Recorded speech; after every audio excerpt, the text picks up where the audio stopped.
Bonsoir Nicolas. Bonsoir Marian. C'est donc un des événements de la rentrée cinéma, la sortie d'un des films les plus attendus de cette rentrée, Tenet, donc de Christopher Nolan. Enfin, pourrait-on dire, Marian, puisqu'il a été maintes fois repoussé ce film en raison de la pandémie de Covid-19, double événement même, puisqu'il sortira en avant-première en France et dans 70 pays ce mercredi, puis aux États-Unis seulement le 3 septembre prochain. C'est un petit événement en effet.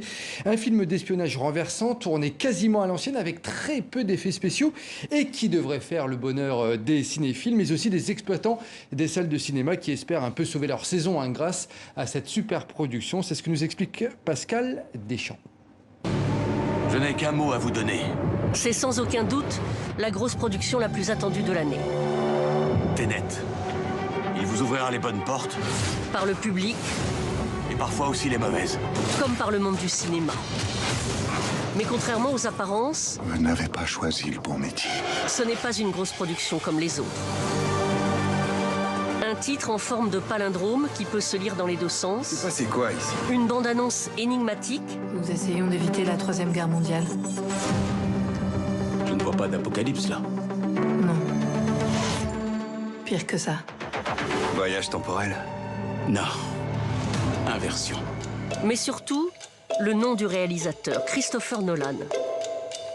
Devenu en 10 films tout à la fois le roi du box-office, de Memento à Inception en passant par ses 3 Batman, mais aussi le garant d'expériences uniques pour lesquelles il ne faut pas laisser son cerveau au vestiaire. Des films coup de poing tournés le plus souvent sans effets spéciaux, un nom que le public attend. On aime bien ce qu'il fait, donc on va le voir. Juste le nom de l'auteur, en fait, ça va faire l'affaire. Moi, je suis fan de tout ce qui est paradoxe temporel, donc j'allais le voir. La copie virtuelle de Tenet est arrivée hier dans la cabine de projection de cette grande salle parisienne. La peur du piratage, elle, est bien réelle. Là, on attend une clé d'autorisation pour pouvoir lire le film. On constate que le cadenas est rouge, donc elle n'est pas arrivée, donc on ne peut pas lire le film. Pour les exploitants, ce film est le cadeau qui peut sauver une saison. La Warner Bros a réussi à tenir tête à leur propre groupe aux États-Unis, de le sortir avant les États-Unis, ce qui n'a jamais été fait. Enfin, le film, depuis notre réouverture du 22 juin, qu'on attend pour faire venir les gens en salle. Il s'est passé quoi ici? Ça s'est pas encore passé. Quand vous avez commencé, comme moi, par faire des films indépendants et que votre plus gros problème, c'était tout simplement de vous faire connaître, l'intérêt que vous suscitez n'est jamais vraiment acquis. Vous voulez écraser un avion? Mais pas depuis les airs, arrêtez de dramatiser. Un film qui devrait doper d'autant plus les entrées Bon, un avion de quelle taille?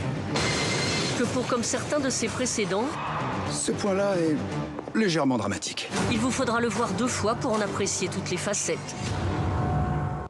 Et pour le voir une première fois, en tout cas, Tenet, c'est demain dans les salles, Tenet de Christopher Nolan, et avec notamment la Française Clémence Poésy. Et puis une petite révolution, Nicolas, dans le monde du 7e art, ça se passe du côté du Festival international du film de Berlin. Terminer les prix de meilleur acteur et de meilleure actrice. Ils vont être remplacés par un unique prix non genré. À la place, il y aura un ours d'argent pour la meilleure interprétation dans un rôle principal et un ours d'argent pour la meilleure interprétation dans un second rôle. Sachez que la prochaine Berlinale, ce sera début 2021, bien entendu, si la crise du Covid le permet, bien entendu. Et à Tel Aviv, en Israël, on continue d'aller voir des films coûte que coûte, malgré la pandémie. Avec une solution originale et insolite, regardez, avec le premier cinéma sur l'eau d'Israël, il faut s'y rendre en bateau ou en pédalo pour assister à la projection.